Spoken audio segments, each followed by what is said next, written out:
Good morning, everybody, and welcome to the Center for the Study of Race, Ethnicity, and Equity Town Hall. We are excited that you all have joined us to learn about some of the programming, partnerships, and funding efforts from the CRE2's inaugural year. I would like to begin by acknowledging that we are at Washington University in St. Louis, which is located on the ancestral lands of the Illini people who were removed unjustly, and that our community is the beneficiary. We honor our heritage of Native peoples and what they teach us about stewardship of the earth. As we all know, and as the last year has reinforced, structural racism and racial and ethnic disparities are some of the most intractable problems of our time. They threaten democracy here in the United States, and they threaten human rights and well-being everywhere. Many of you have heard me say before that great research universities produce knowledge, develop clinical innovations, and develop creative practice in the service of better understanding and redressing the world's problems. The Chancellor's vision for our center is to bring the research force of Washington University to these issues of global racism with an emphasis on and starting here in St. Louis. The CRE2 mission aligns with his goals of academic distinction in areas where we have academic strength and also where we have some basis. And the study of race and ethnicity is one of those areas. CRE2 has 3 pillars: research, learning, and community. And our goal is to help galvanize our colleagues' research and engagement across these 3 pillars.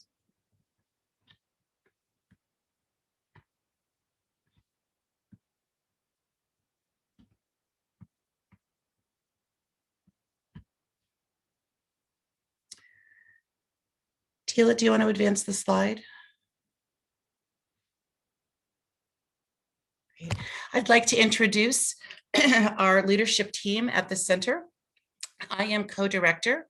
Hetty Lee is co-director with me. Cynthia Rogers is associate director. William Acree is associate director. And we were recently joined by Tila Naguse, who is our assistant director.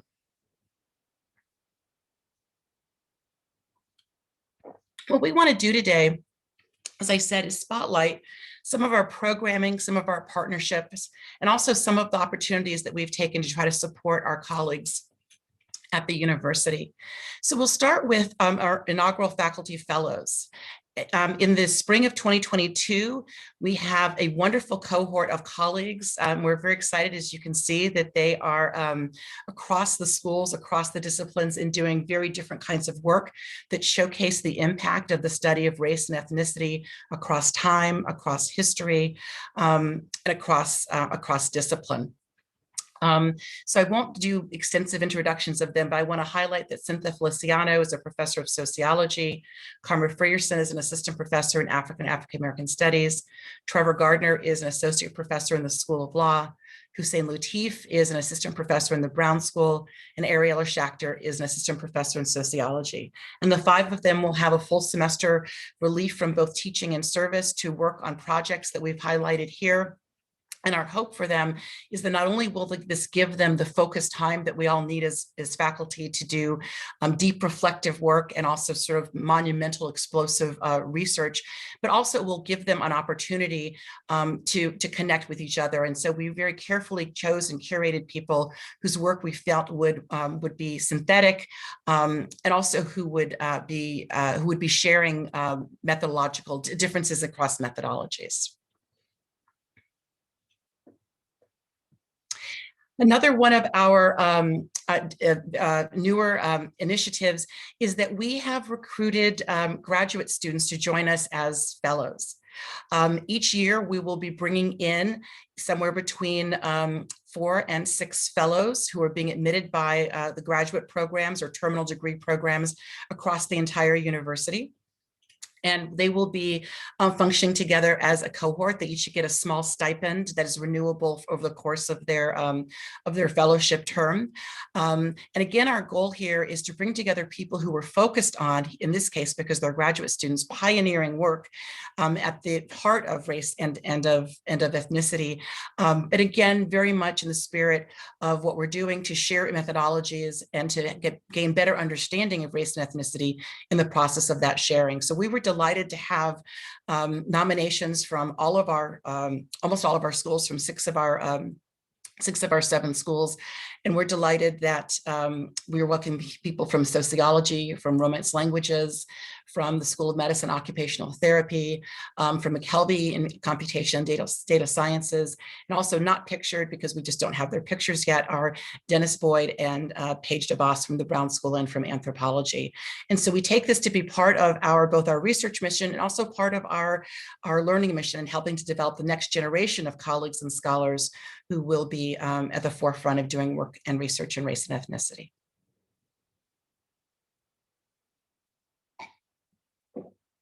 We also, as we said, are trying to galvanize our colleagues' research. In March, we invited our first round of scholar and seed grants. Our seed grants are designed to give people some pilot funding as they pursue larger, more complex external funding opportunities. And we were, again, delighted to welcome people across the campuses, across the schools. So Jim Gibson, who is an endowed chair in political science, is doing. I should have counted. It is at least in the double digits of a book on democracy and race. Sean Zhou and Hussein Latif. Sean is an endowed chair. Hussein Latif is one of our assistant professors. And they submitted a proposal for a grant that would really focus on Latif's work, which is how we can try to better understand the achievements and the challenges of African-American boys and teenagers, adolescents, by using different indices, in this case, African-centered ones. And then Deborah Salvo Dominguez and Leo Cabasa. And we should actually change. Leo is just promoted to full professor. It probably hasn't taken effect yet. And Deborah is still an assistant professor in the Brown School. And they're doing work around how to intervene in mental health challenges among Latinx, Latin American immigrants in St. Louis. And what I want to call attention to that we were very excited about is that we were very excited that a faculty member as senior as Jim would see ways that our resources would support his research. And we were also especially excited to see very, very senior faculty partnering with our more junior faculty to forge these cross-generational, what we believe will be very, very strong links, and that will really serve our junior faculty well as they pursue significant external funding. In the case of the Brown School seed grants, I'll also note that even though we don't picture them here, they include several graduate students and postdocs, both internally and externally. And I also will note that we were able to partner with the Wiedenbaum Center and the Institute of Public Health, which offered multipliers, which meant that with their independent review, they ended up doubling and giving matching funds to all 3 of these. So we're very excited about these, and we're looking forward to reporting back in a year or two about how our seed grants have hopefully helped to spark larger external funding.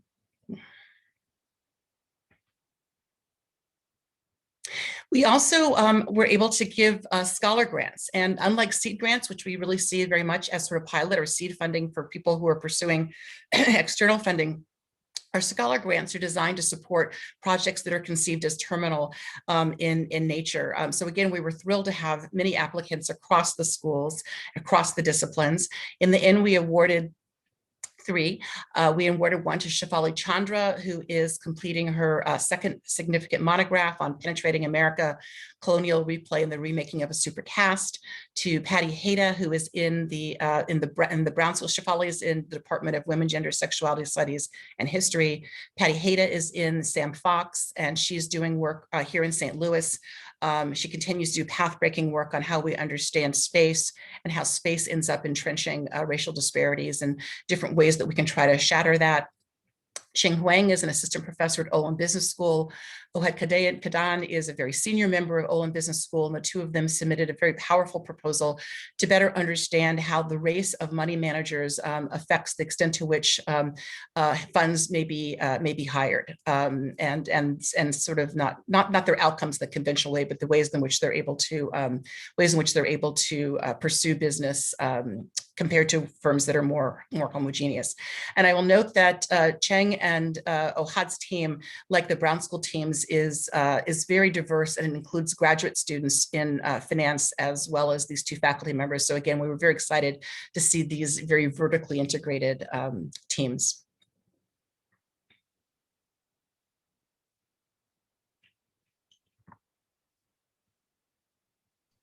And I think at this point, I turn this over to Tila. So thank you. So in addition to the wonderful funding and engagement opportunities that Adrienne just mentioned, we also have spent the past few months developing programming and fostering these great partnerships with different organizations, schools, departments, and community partners. In a second, I'm going to play a short slideshow that includes images and recordings of some of these events that we've held over the past year, so you can get an idea of the breadth of the type of programming we do at the center. Oops.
So that short video was just a sample of the types of events we've held over the past few months. I also want to take a few seconds just to go over some of the partnerships and metrics that we have for these events. As you can see, this slide highlights some and not all of the folks we've partnered with. And I will say, in addition to the events highlighted in the slideshow and the partners listed here, we also have a number of other programming mechanisms through our different CRE2 initiatives, like our arts and culture initiatives, our lab startups and ateliers, our partnerships with the Washington University School of Medicine Grand Rounds, just to name a few. And I'm not going to say much about those initiatives today, since you'll have an opportunity to hear from some of those folks later in the program. This next slide shows some of the metrics from our various events. I think we probably all have Zoom fatigue from the past year, but one of the great things that I think about these virtual platforms is that it has allowed us to relatively easily gather folks for these type of workshops, lectures, and events in a virtual setting. And we're really grateful for that and for everyone who's attended all of the events that we've done. I will say too that many of the recordings of these events are also available on our YouTube channel and our website, which we'll drop links to. We'll be dropping links in the chat throughout the program. The last of our programming I want to mention is our research workshops. So the goal of the CRE2 research workshops is to test ideas, invite perspectives across disciplines, and brainstorm. These workshops are intended to generate discussions and launch new research projects. Any CRE2 faculty or postdoc affiliate or CRE2 graduate fellow can present or participate in our research workshop series. So I highly encourage all of you, if you haven't already, to please become an affiliate of the center. And we'll also drop instructions about how to become an affiliate in the chat. And here you can just see some of the research workshop series that we've had over the past year. So now I'm going to turn it over to Hetty Lee, co-director of the center, to discuss our funding opportunities. Great, thanks Tila, and hello everyone. I also have the pleasure of talking about a number of programs that CRE2 has to support our affiliates. So I'm going to briefly describe a few of these programs, but not all of them. So again, I really encourage you to check out our website to get perspective on all the programs we have. And so following my brief descriptions, we will hear from affiliates who have taken advantage of these opportunities. And also, again, please take a look at the chat throughout our presentations, as we'll be sharing helpful links there. So each year, CRE2 funds a rotating graduate studio in an amount of up to $5,000. And this is taught by a CRE2 faculty affiliate or affiliates who team up. And it's to be used to create a dynamic, innovative, and collaborative experience in graduate level seminar. And again, team talk courses are also eligible. And you're going to hear about our first funded studio alternative, Atlas St. Louis, very soon. The CRE2 Innovation Space houses and incubates cutting edge or experimental research and methodologies. It helps faculty transform their research ideas into concrete possibilities. And it assists colleagues in envisioning the future architecture of opportunity for race and or ethnicity research and collaboration. So this innovation space houses lots of different programs. These include labs, startups, and ateliers. And this is one important dimension of the innovation space. So these are highly flexible, affiliate-led and defined spaces in which affiliates can envision myriad collaborations, engagements, and experimentation. And again, we're going to highlight these throughout this presentation as well. And as Adrian has also spoken about, we have a growing and robust grants program. And I want to just highlight two of these. So one is that we offer small grants of up to $1,000 to support activities related to the advancement of the CRE2 mission, pillars, and programmatic themes. And these grants are reviewed on a rolling basis and will be awarded until funds are exhausted. So please put your grants in. The small grants program seek to be responsive to the typical resource needs that scholars face while undertaking research, exhibitions, and other creative works on the subjects of race and or ethnicity. And again, these small grants are intended to help address immediate needs of the research community that might arise outside of the larger grant opportunities that Adrian has spoke about and that I'm just about to talk about now. Okay, so the second grant opportunity I want to talk to you about are that last year we invited special focus grant proposals for transdisciplinary projects that would generate new research frameworks and methodologies that capture the challenges and insights revealed by the racially and ethnically disparate impacts of COVID-19. And this, through our Colors of COVID call, we funded 2 projects. You'll be hearing about one of them. So you'll now hear from our affiliates listed here about some of these programs. So I'm going to turn it over to our affiliates now. Thank you, Hetty. I'm going to briefly talk about our class. My name is Linda Samuels. I'm an associate professor in the Sam Fox School of Urban, and I specifically teach urban design. And our class is called Alternative Atlas St. Louis. And it was one of those co-taught courses. We're really honored to be an inaugural grant for the CRE2 rotating graduate studio. I co-taught this class with Jeff Ward, also on this call, professor of African and African American Studies here at WashU. And Walter Johnson, who is a professor of history at Harvard, recently wrote the book, The Broken Heart of America. And it was truly interdisciplinary in terms of the students. We have students from architecture, fine art, anthropology, history, sociology, some who are new to research, some who are new to mapping, some who are new to St. Louis or who have never been. The goal of our class is to create what we call an alternative atlas. And the alternative atlas is a document that is still in the works, will be maybe analog, maybe digital, we will know on Thursday.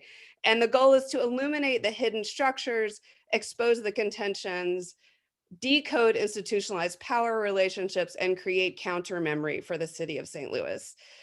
We have been able to invite guests from all over due to the support from CRE2, and we look forward to sharing our atlas after this week. So thank you so much for the funding and for the support from CRE2.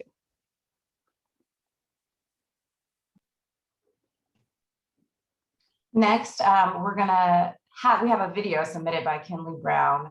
Yeah, so I'm just gonna play it. Kinley unfortunately couldn't join us today.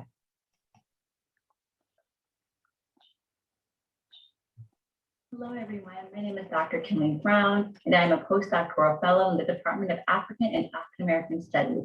I had the opportunity to found and start the Black Studies Lab, housed in the Center for Race, Ethnicity, and Equity. It was here where we engaged in scholarship, community-based partnerships, and mentorship opportunities for undergraduate scholars. We were able to engage esteemed thinkers, including Dr. LaConte Dill and Dr. Nikki Jones, who shared their work as it relates to Black girlhood studies and transdisciplinary methodologies. Additionally, we started a community-based partnership with the Foster and Adoptive Care Coalition here in St. Louis to engage and support families and youth in the foster care system. Finally, we were able to engage in generative and productive and innovative conversations and mentorship between myself and undergraduates here at this campus. We look forward to another amazing year. Thank you.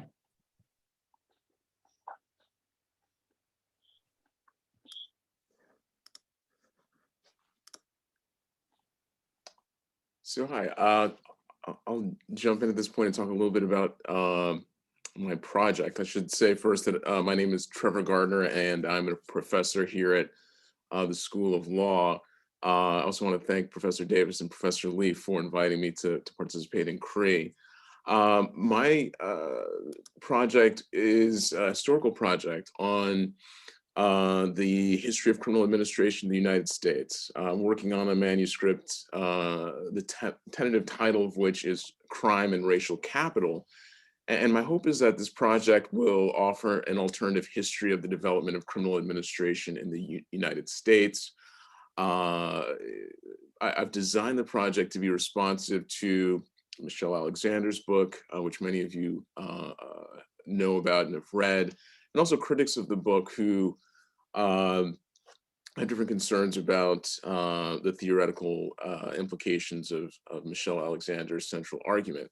In any event, the project itself looks to argue that criminal administration in the US is in significant part a product, I should say, not only of racial conflict, but also of specific class relations. I want to look at both labor flows, migrant labor flows, both inside the US and from outside the US, and get at some of the economic factors that have driven criminal administration and its development over the last 100 years or so. So this is a project not specifically about mass incarceration, but a project about growth in criminal administration over the past 100 years, talking specifically about criminal processing, prisons, jails, this sort of thing. So I'll leave it at that, but I'll say that in terms of the grant itself and how it's going to help get the project off the ground, I'll be hiring a PhD student in the history department specifically to examine a number of case studies that align with sort of the central themes of the project. So I'm very excited to be a part of CRE. It's a really unique and exciting opportunity. And thanks again for the grant and for inviting me into this wonderful community.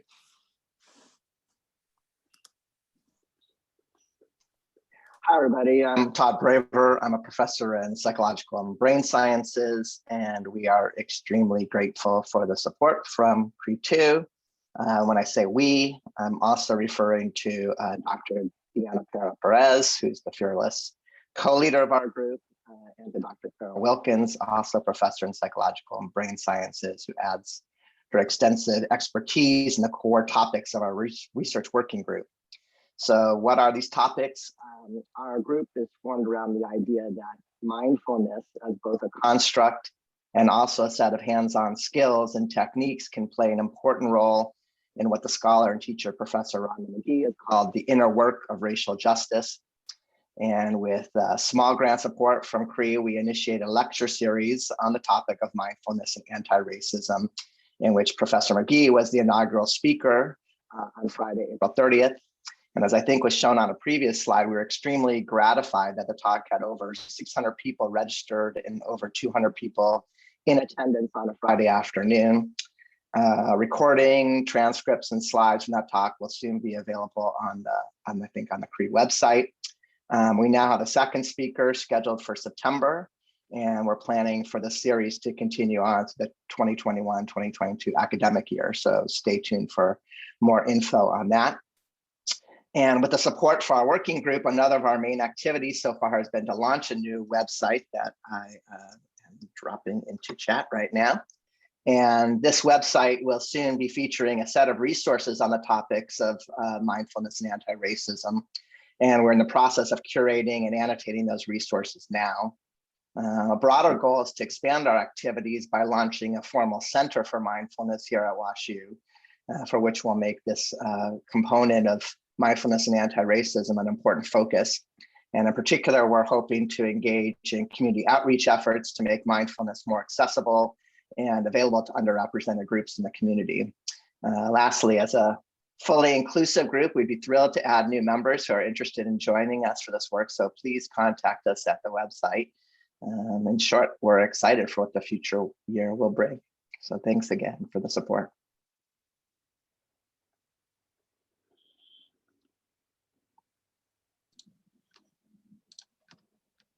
Hello, everyone. So everybody can hear me? Yes. Great. Okay, great. Hello, everyone. This is Ming. I'm an assistant professor and a special epidemiologist from Department of Medicine at the medical school. I'm honored to be here with our center town hall meeting to meet the great colleagues. In the funding the color of COVID project, we will do a series of spatial statistical and geographic information system, GIS, analysis to examine small areas spatial temporal variation in COVID-19 outcomes and assess the racial ethnic disparities in COVID-19 outcomes, and also identify contextual disadvantages impacting on racial ethnic disparities. And finally, we will evaluate the potential impacts of policy interventions across the country and zoom into our St. Louis area. So we really appreciate the Center for the funding support. It makes possible for us to continue our previous spatial analysis to further address racial ethnic disparities of COVID nationally and locally. Thank you so much for the support from the center.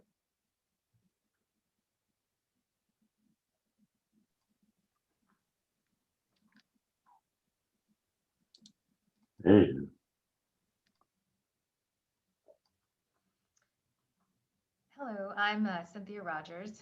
I'm an associate director of CRE2 and an associate professor in the Department of Psychiatry. And in my role, I am helping to spearhead some initiatives at the medical campus, as the center is a bi-campus center.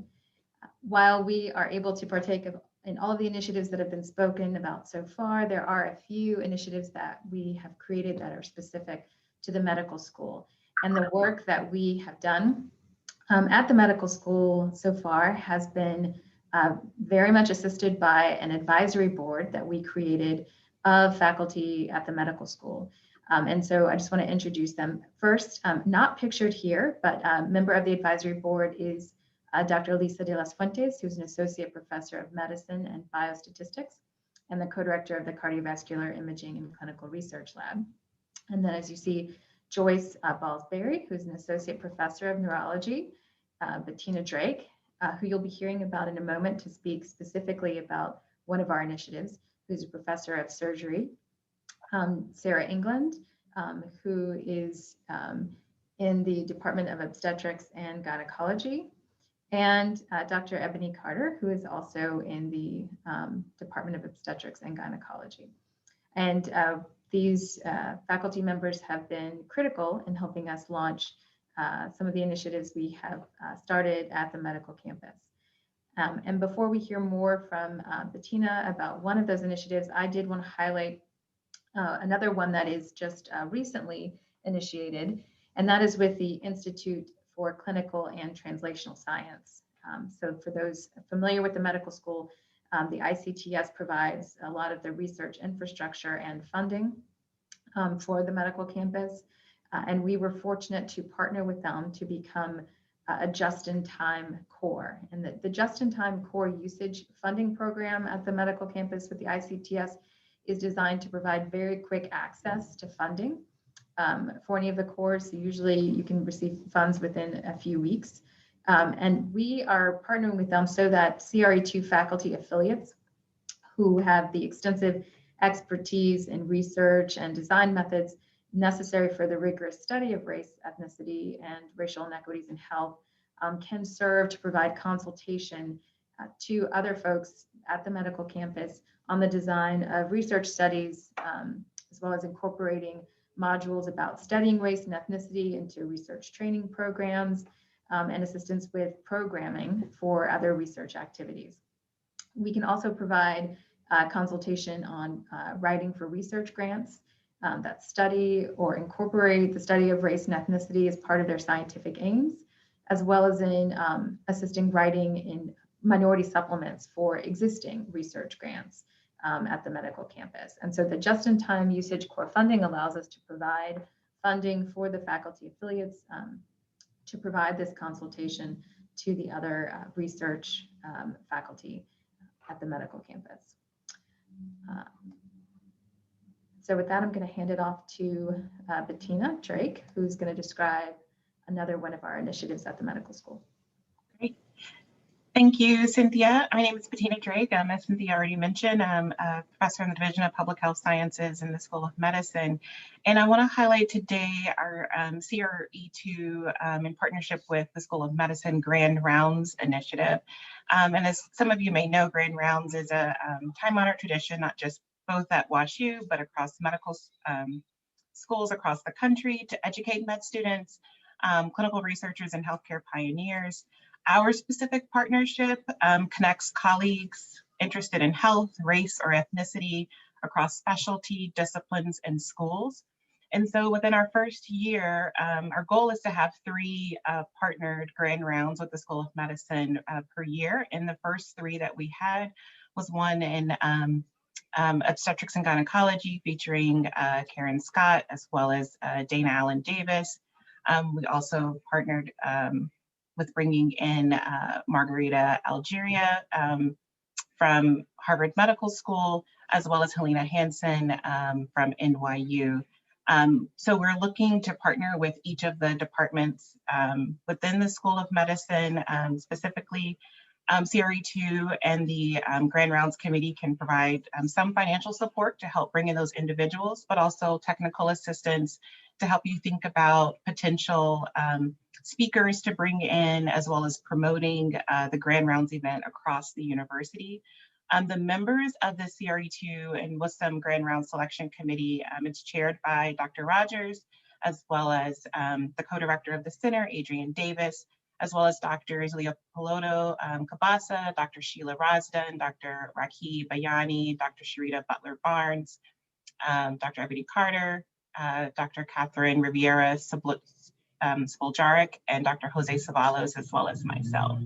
So if you know any of those individuals, if you're interested, please don't hesitate to reach out to us.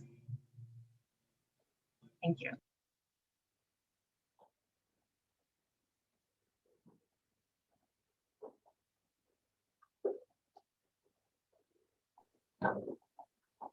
Good morning, everyone. My name is Jeff Ward. I'm a faculty member in African American Studies. And I'm excited to share some information about WashU and slavery, which is an initiative through the Global Consortium of Universities Studying Slavery, where over 80 universities across 5 countries are examining how their institutional histories are entangled with histories and legacies of slavery.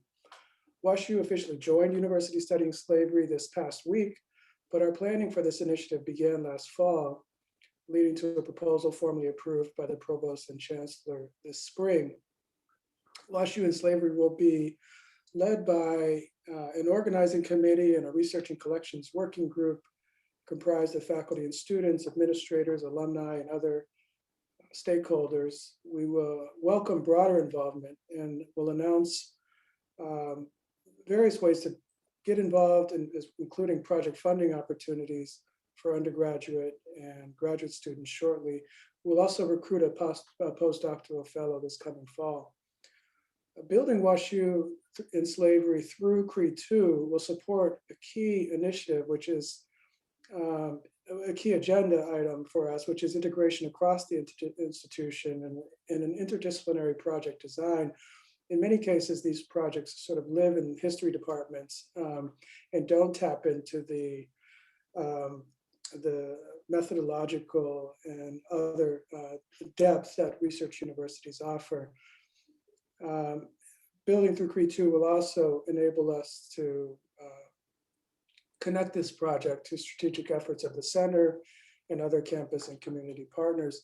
The initial phase of WashU and Slavery will support, will emphasize foundational research into WashU's institutional history, into our story, beginning with the school's founding in 1853. And student research in project-aligned courses will be critical here. We highlight some of these courses on the project website, which you can find at the link in the chat, including a year-long course that my colleagues Carl Craver and Ivor Bernstein are offering through the Ampersand program. But there are several other courses listed there as well.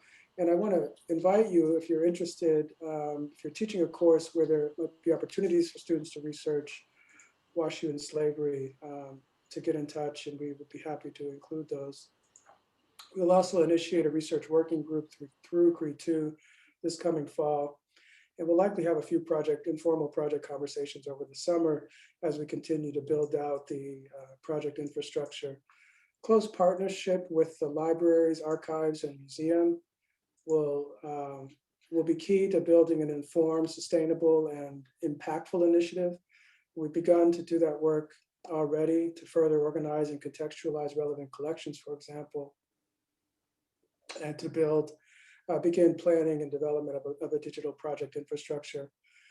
And finally, we'll host an array of campus and public engagements over the coming years. For more information about the project and to stay updated, I'll ask you to visit WashU and Slavery at the CRE2 website and sign up on our mailing list. I also welcome your email inquiries if you'd like more information about getting involved.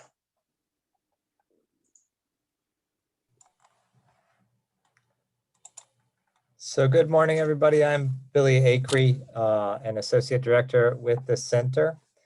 From the origins of the idea of the center to our detailed planning and design of CRE2's pillars and opportunities, we've always envisioned our work to have a global focus.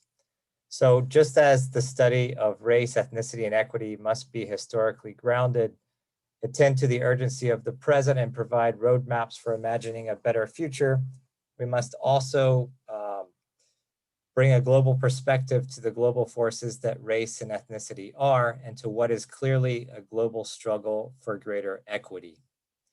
The Latinx and Latin American Race and Ethnicity Research Group, or L2 as we call it, is one of the clearest examples of the center's commitment to this global perspective. So you're looking at some of the members who were part of this group that was formed last summer. And throughout the fall, we developed a proposal that would ensure CRE2 catalyzes innovative Latinx and Latin American race, ethnicity, and equity research. The proposal received CRE2 leadership support, and now the development and implementation of the ideas will be overseen by a steering committee led by two of our most skilled faculty leaders, Professor Ariela Schachter from sociology and Professor Leopoldo Cabasa from the Brown School. And I'm really thrilled to introduce both of them to you to give more of a sense of what's in the works for L2 going forward. So Ariela and Leopoldo, take it away. Thanks so much, Billy. So last semester, as Billy mentioned, our committee got together and worked to identify 4 key ways that we really want to support researchers doing work on race and ethnicity in Latin America and the Latinx diaspora across schools, across campuses, and really across methodological approaches. The first, actually, can we go back one slide if that's okay? The first is to really work to increase the visibility of our work across our campuses in this space and to bring cutting edge scholarship that is taking place beyond our community to WashU. The second is to build connections. So one of our first critical goals is to make sure that all of us doing this research know who one another are. I know I met some people for the first time serving on this committee, and we want that to never happen again because we all know one another. So if you're listening today and that's you, please get in touch with us. We'll put our emails in the chat in just a moment. In addition, we are really working to enhance research productivity under the efforts of the center more broadly, but specifically thinking about work in this space. And then finally, to spur innovation. And on that note, I will hand it off to Leo. Good morning, and buenos dias. It is great to be here, and we want to highlight some of the ways that we're going to accomplish this mission. As you can see here, there's many different initiatives. We are in the process of developing an external speaker series, bringing innovative researchers in the Latinx and Latin American field, as well as an internal speaker series for all the great work that Latinx researchers are doing throughout Washington community at the Dartmouth, at the medical campus, and really bring this visibility and connection of our work, creating faculty support for our junior and senior faculty members. And as Ariela has mentioned, really enhancing sort of the seed funding and career development as different projects. And we wanted to highlight two innovation spaces that were recently funded by CRE2, which we're very excited. One, I'm leading in the innovation space, which is the Latinx Collaborative to Reduce Stigma and Improve Mental Literacy. As many of you know, many Latino immigrants who suffer from mental illness do not seek care because of stigma and mental health literacy. And when they do seek care, they tend to receive poor quality care. So our collaboratives really to partner with community here in St. Louis, and as the field moves from understanding mental health care disparities to reducing them, we're creating a collaborative to really tackle the issues of stigma and improving mental health literacy by not only changing people's minds, but also trying to address this issue and humanize the struggles that people face as they recover from mental illness. So our collaborative partners with local and national experts, we're going to host talks and discussions with community stakeholders around this important topic, develop resources, and our goal is really to develop culturally grounded, theoretically grounded, and empirically supported mental health literacy tools that build from the work that we have done in this field. If you're more interested in this, please contact us. This is in partnership with a great doctoral student, Nancy Perez Flore, who's an NIMH predoctoral fellow, who's focusing her work on stigma, and we're really excited to provide this resource. And now I'll turn it over to Ila, who's going to present her innovative space as well. Hi, I'm Isla Sharon, Associate Professor in the Department of Art History and Archaeology, and I'd like to introduce my startup, Race and Community Art Along the US-Mexico Border, a collaborative mapping project. I'd like to thank CRE2 for funding this as an innovation space, as well as the Humanities Digital Workshop for providing student support, funding from the Weil Fund for Art History, as well as the Center for the Humanities. The project will result in a web-based collaborative map of community art along the US-Mexico border. The focus on community art is to bring attention to the vast majority of artist-led interventions into questions of race, ethnicity, and migration in this space. To date, there is no comprehensive location-specific database that illustrates the enormous creativity and coordination that comes from such grassroots efforts. The project takes off this summer as a collaboration between myself, one of my PhD students, and the HDW. We will be building the database, mapping it against demographic and geographic data, and identifying key sites to visit once travel resumes. In its final form, the map will become a repository for current and future scholars seeking to do work in this area, as well as artists proposing site-specific interventions. Thank you.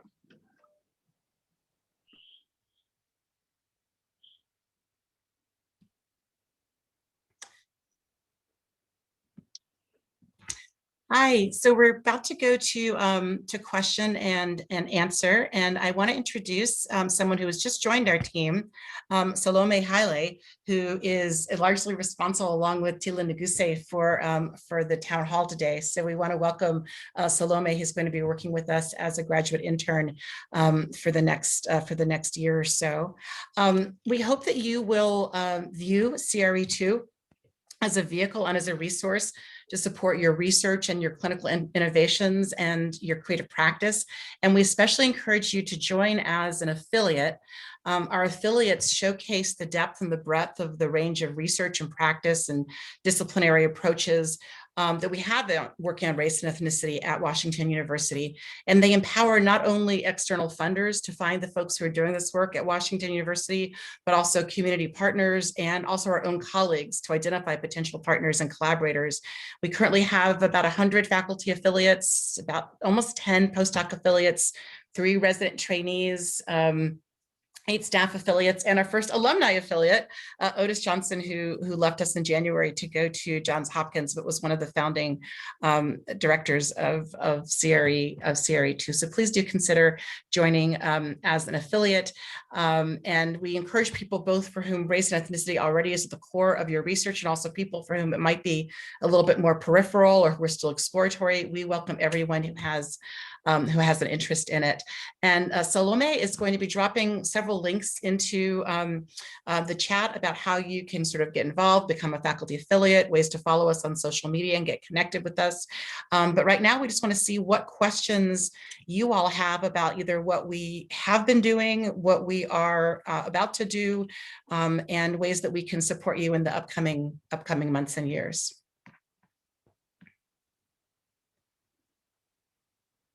Yeah, you can drop questions in the chat, or you can do raise hand also. I'll open up my raise hand function if you want to raise hand. Yeah, either way.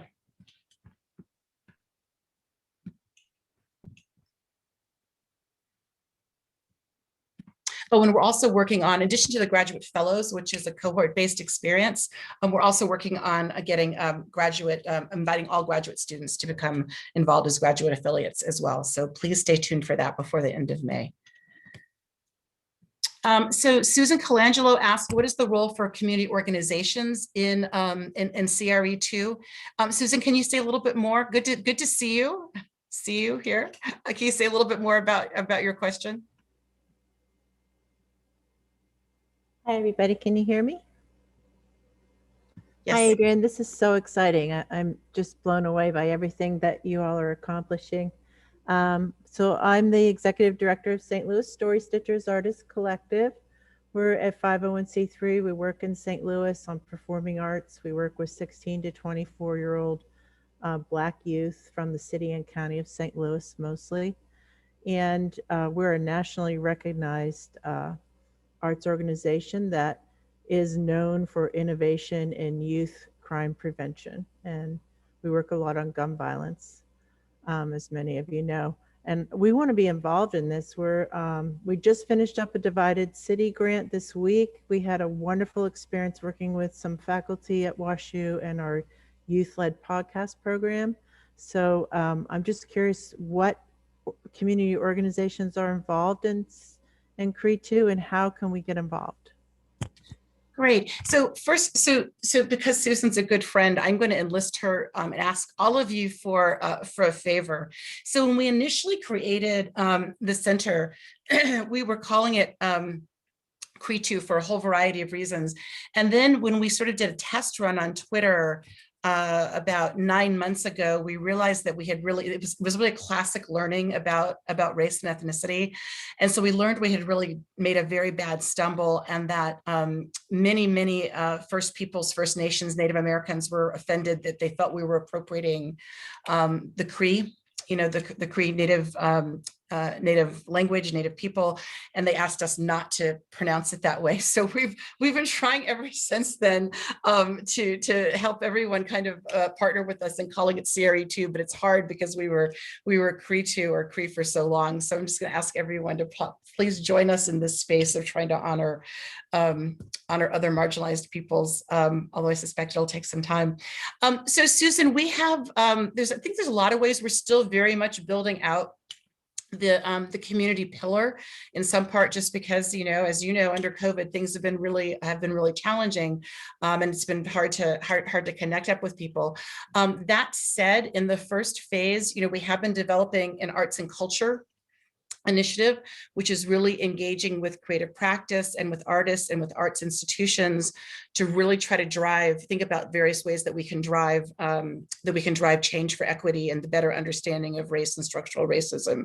And so LeMay, maybe, yes, perfect, Hila, she just dropped in the chat, our arts and culture initiative.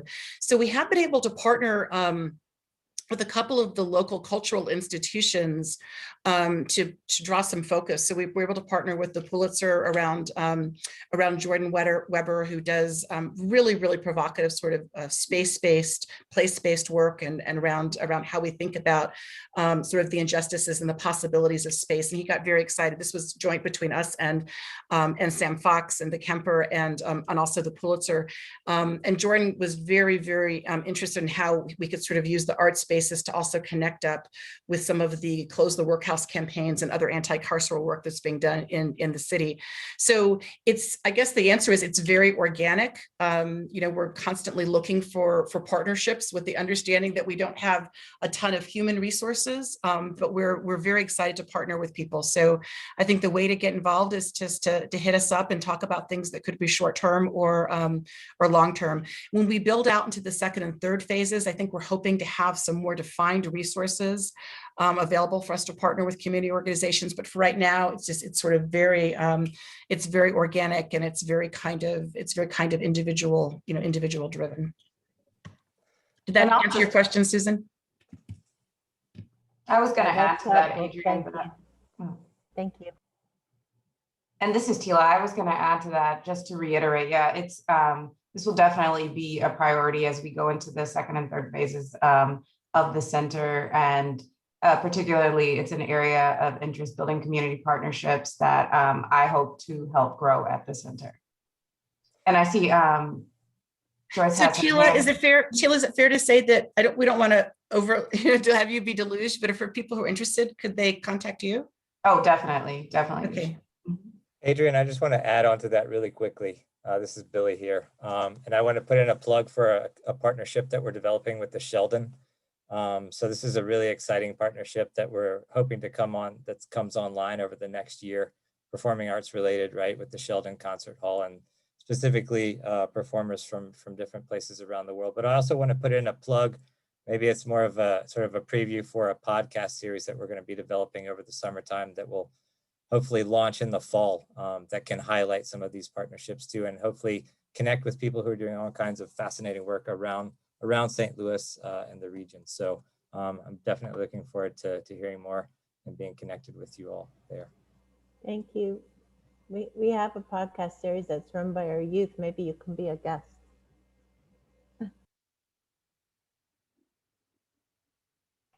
And then I saw we had some questions come through in the chat.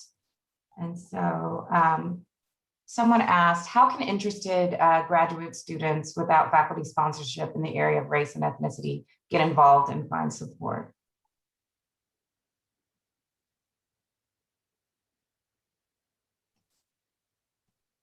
I can help answer that question. So we are currently, and I actually just DM'd about that question too. So we are currently right now working on our graduate affiliates section, or our graduate affiliates group. And so we are in the midst of getting that done, and that will soon be posted, and we will send out information once that is set up. Similar to our other affiliates, we're hoping to create specific programming for graduate students who are interested in the study of race and or ethnicity broadly defined, and ways for them to also come together to share their research and develop research ideas. So please stay tuned. That is happening. We're in the midst of doing that, and it will be coming really soon on the website. I don't know if anybody else wants to add to that. I'll answer Eliza. Let me go back up to that. Eliza Williamson asked a question. Thank you for the congratulations, Eliza. And she said, can which of the opportunities mentioned here for research funding and research working groups are open to teaching track, excuse me, and other contingent faculty? So we've got so much stuff and it's all curated differently. So if you kind of go to our funding page, it'll give you the specs. But basically almost all of our, with the exception, I think, of probably the faculty fellows, almost all of our funding opportunities are open to, you know, almost anyone, and not only people at Washington University, but as I said, we've got, you know, faculty, you know, Linda Samuels and Jeff are working with someone who's a faculty member who's not at Washington University, and several of the folks in the Brown School have brought in, you know, graduate students who aren't at WashU. So we're really trying to invite everybody in our scholarly community. For some of the funding efforts, they have the PI on them has to be like a faculty affiliate, and for others, it's, you know, it's much more fluid. But there's opportunities for everyone to join into these working groups. For instance, I think that Diana Paras, I believe, is teaching faculty in the Brown School, and she played leading role on this quite magnificent anti-racism and mindfulness working group that is, you know, just getting sort of national acclaim. And I know, because I knew the speaker, and people from colleagues from all over the country in law emailed me and said, oh my gosh, you know, what an amazing event that you did. So we can kind of walk you through it, but there's lots of opportunities for people in all domains, not just teaching faculty, but postdocs, trainees, graduate students, to get involved and access the funding opportunities. And we can talk about, you know, strategize if there's some specific things that you have in mind. And Joyce, I saw you had your hand raised earlier. Hello, everyone. Congratulations to CRE2 on the wonderful work that you all have initiated and the partnerships that you are building. I have two questions. My first question really relates to providing names of potential speakers externally to WashU that might fit some of the spaces that have, in terms of the cultural spaces that might be appropriate. Who should we send those names to? Because there are a couple of folks that I'm aware of their work, either in biomedical research or in cultural anthropology or other areas that might be appropriate for some of the speakers, either grand rounds or the Latinx and Latin American initiatives as well. So who do we send those names to? And then my second question really relates to if we, and it's kind of almost the same thing, in the Knight Alzheimer's Disease Research Center, we are sponsoring a Tuesday seminar examining how we report on race as it relates to being a social construct and the complexity of biomedical research.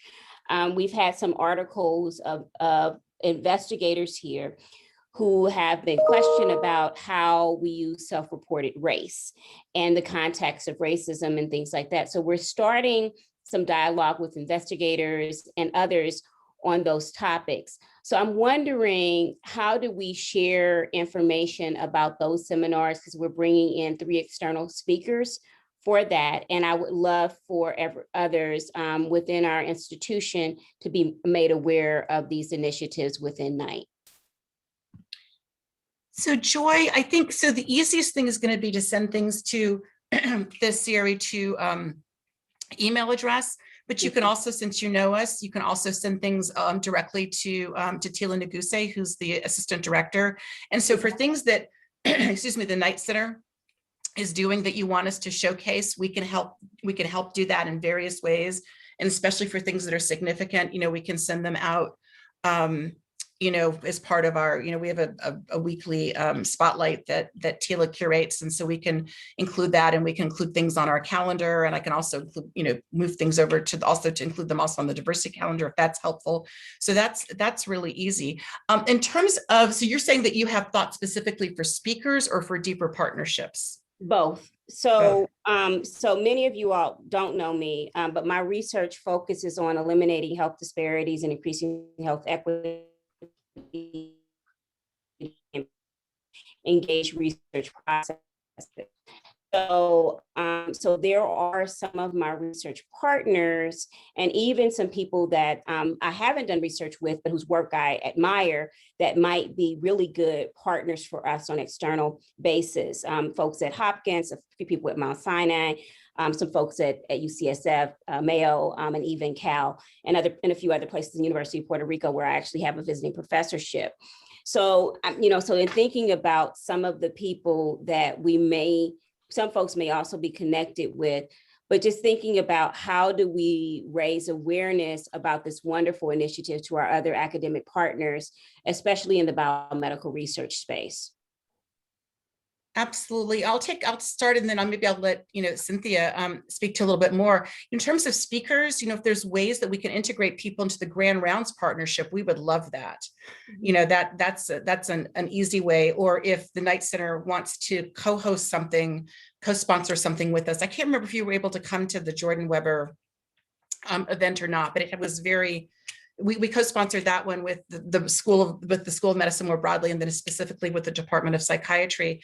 So, we would love to partner with you and John Morris on, it could be something that's like a significant research effort, or it could be a speaker, it could be folded into Grand Rounds, it could be something different. So we should just get together and talk and think about, kind of what your goals are for the speakers more broadly. As I said, we can plug them into Grand Rounds. And then if they're, we should strategize about how we can connect up and what makes sense in terms of helping to showcase what we're doing here to your other partners.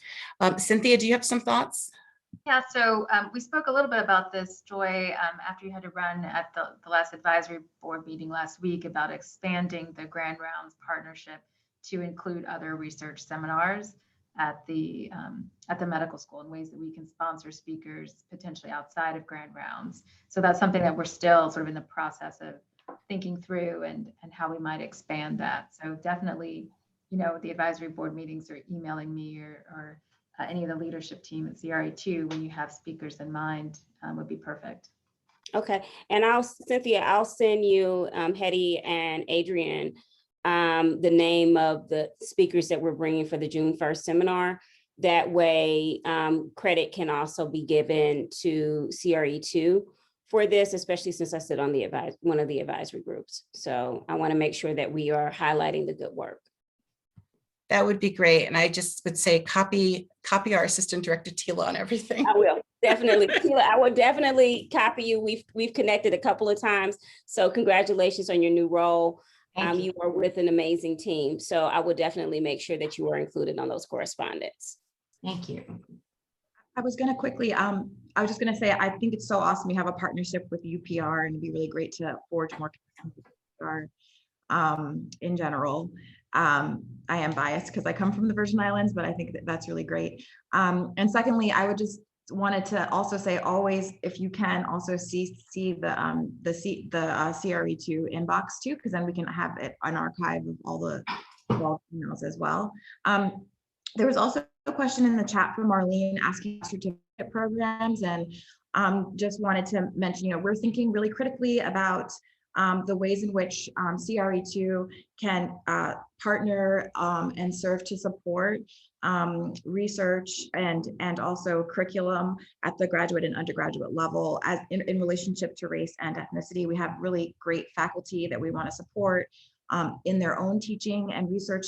So like the graduate rotating studio that we talked about before, but it is something that we're thinking about. And if you do have questions or suggestions, please also email us and CC the CRE2 inbox as well to, because we'd love to know kind of where are the gaps. We definitely want to amplify and support all the great work that's happening across the university, both on the Danforth and medical school campus.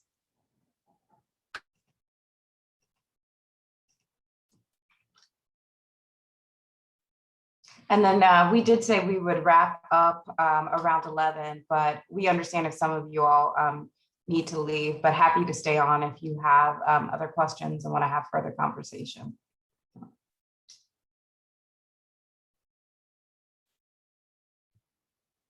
Yeah, thank you all for coming and your energy.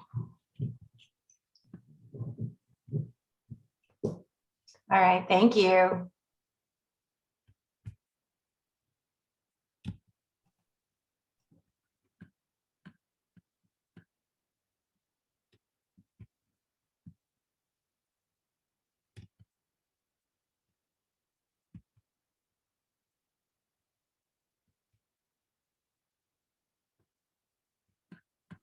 Bye, and thank you, everyone. Yeah, I don't know if anyone who's staying on here had any questions. Yeah, if you have other questions, please let us know. We're just on here until everyone leaves. Make sure we didn't miss anybody who might have had a specific question for us.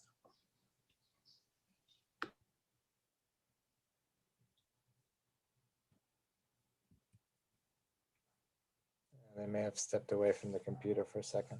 Yeah, maybe we should sign off then? Sure. Okay. All right, thank you. Hi, everyone. Bye-bye.